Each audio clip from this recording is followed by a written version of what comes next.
మనం చెన్నూరు నియోజకవర్గంలో టీపీసీ సెక్రటరీగా ఉన్న పిన్నింటి రఘునాథరెడ్డి గారి గురించి చెప్పుకోవాలి. ఆయన జీవితం అంతా కాంగ్రెస్ పార్టీ అంటేనే ఆయన జీవితం అన్నట్టుగా కాంగ్రెస్ పార్టీ కోసం నిరంతరం కృషి చేశారు.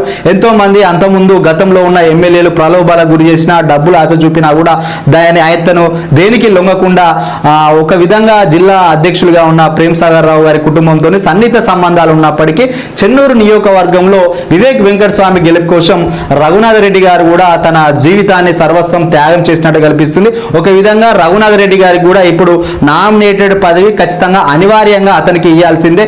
వీళ్ళందరికీ ఇవ్వడం గురించి మనం మాట్లాడినాం. కానీ కాంగ్రెస్ పార్టీలో ఉన్న సీనియర్ అయిన అతనికి కూడా తన సర్వస్వాన్ని, తన జీవితాన్ని పార్టీకి త్యాగం చేసినట్టుగా అతను పలు సందర్భాల్లో చెప్పడం జరిగింది. ఖచ్చితంగా పార్టీని పట్టుకొని ఉన్న వ్యక్తులకు ఇవ్వాలి. అదే విధంగా ఎవరైతే ఎమ్మెల్యేలకు ఓటు బ్యాంకును సమకూర్చారో అట్లాంటి వ్యక్తులకు ఏదో విధంగా అక్కడొక్కడ పార్టీ పదవులు కానీ, నామినేటెడ్ పదవులు కానీ అలొకేషన్ చేయాల్సిన అవసరం, ఆ బాధ్యత చెన్నూరు ఎమ్మెల్యే వివేక్ వెంకటస్వామి పైన మనం ఉంది.